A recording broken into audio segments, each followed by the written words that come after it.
Dream Car， 全港唯一一個認證車網登錄 U1 Live 啦！無論新車舊車、認證車定古董車，我哋 Dream Car 都會提供最新資訊俾大家。每集都會訪問唔同汽車行業嘅苦與樂，仲會揾佢哋送優惠俾大家㗎。咁數，你哋冇理由唔黐實我哋㗎。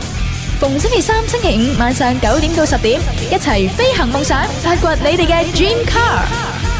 嚟到第二節咧，繼續有 Dream Car 陪住大家。今日嘅嘉賓係嚟自香港驗車嘅朱祖恩啊！大家好。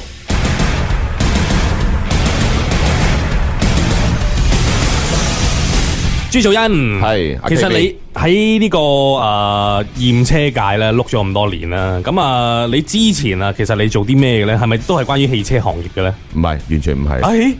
其實我喺90年嘅時候咧，我就係做區議員嘅，我喺屯門區。風貌不相及嘅事嚟嘅。都唔係完全錯，係完全係同而家驗車嘅服務係同一樣宗旨。因為其實做議員咧就係服務街坊、服務市民噶嘛，係咪先？有問題要幫人解決噶嘛？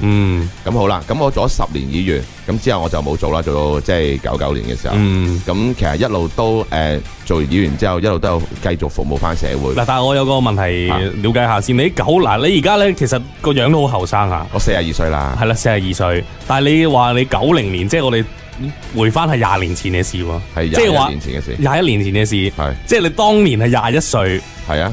21歲嘅僆仔，嗱，我諗下先，我21歲嘅時候做緊咩咧？溝緊女啦，咁我都有份。係喺可能落酒吧飲下酒啊，一班朋友喺公園吹下水，係咁樣嘅啫。係，但係21歲嘅你就走咗去做選區議員呢一個動作，會唔會係比較瘋狂嘅事喎？對於我嚟講，嗱，對於你嚟講係瘋狂嘅事，其實對於我嚟講咧，我覺得好正常。因為其實點解咧？我細個時候，爹哋媽咪就離咗婚啦，咁我哋一路都係靠政府嘅公援咧，就養大我哋一家5口，即係我媽咪湊住4兄弟姊妹。咁所以喺中1、2嘅時候，我已經係做義工幫手。咁讀完預科之後，讀緊即係大專嘅時候咧，亦都一路係有投身到一啲社會嘅運動，譬如保衛釣魚台事件啊，爭取呢個800直選啊、大亞灣核電廠啊等等嘅嘢咧，其實一路由細到大都做開。所以21歲做議員，其實呢個唔係即係新聞嚟嘅。我自己覺得，就算當年我選唔到議員嘅話咧，我都會繼續係做翻我嘅工作，只不過議員係多一個身份，係幫助街坊，係更加咧係有一個身份咧去做嘢係比較方便啲嘅啫。但係調翻轉唔做議員係咪唔可以服務地區、服務香港咧？完全錯嘅，只不過咧係比較方便啲。係嗱，你又做咗成差唔多10年嘅議員啦。係咁，你就喺當時你就話其實都係服務大眾啦，服務社區啦咁樣。係啊。咁呢一個嘅性格係唔係因為你嘅背景而令到你有咁嘅志向呢？呢個當然係啦，細個嘅家庭背景，再加埋即係我老師係吳明欽，佢亦都係3料議員嚟，咁啊而家過咗身啦，因為血癌嘅因為血癌，咁其實係受到影響嘅。咁所以你會睇翻呢，其實點解我哋會開個流動驗車服務呢？其實正呢就並不是話同之前我做嘅嘢呢係唔相關，完全唔關事嘅，完全都係相關，都係做一啲即係服務社會嘅行業。我覺得我哋呢個行業呢係真係服務社會，更加重要嘅就係我哋呢個行業同做區議員一樣，我哋係專係做一啲即係對於一啲不公平嘅事。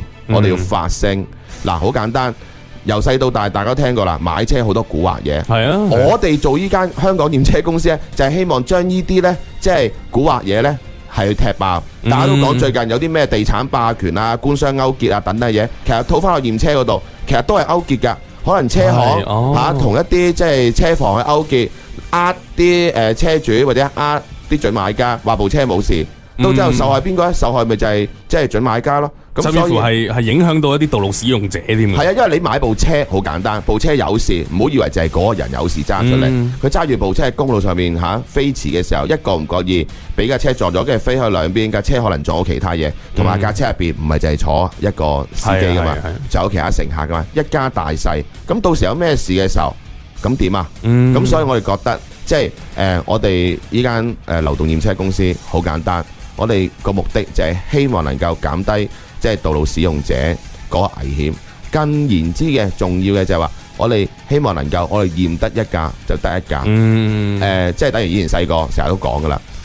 童軍咧就係做一個即係多一個童軍咧就少一個即係黑社會啦咁樣。咁所以我哋就希望驗多一架車就少一架爛車，就喺市面上嗰邊行走咯。但係通常揾你哋驗車嘅人咧係準備買架車啊，定係可能揸咗一段時間啊，都想知道架車有冇問題？係邊種人多啲嘅？嗱，我哋佔咗90%嘅人咧係準備買車，而係揾我哋去驗車，因為佢就想買呢架車，佢想知道架車有冇問題啊嘛。咁佢哋又唔識睇，佢哋通常睇車好得意嘅，喂，有睇下個外殼靚唔靚，啲音響正唔正，冷氣夠唔夠，咁啊完全咧就佢哋唔想嘅，因為佢唔知。咁其實睇一架車唔係咁簡單嘅，其實有好多問題係需要去睇。譬如你就咁睇個外殼好靚冇用嘅，因為噴油實靚嘅。但係究竟佢之前有冇撞過嘅話咧，我有部機咧可以度到架車有冇撞過。有啲咁嘅儀器嘅咩？有㗎。嗱，其實嗰部儀器咧就係以前咧係用喺咧呢個飛機嘅技術入邊嘅。呢個叫塗層咧度油儀。簡單嚟講，飛機點解要有呢個塗層度油儀咧？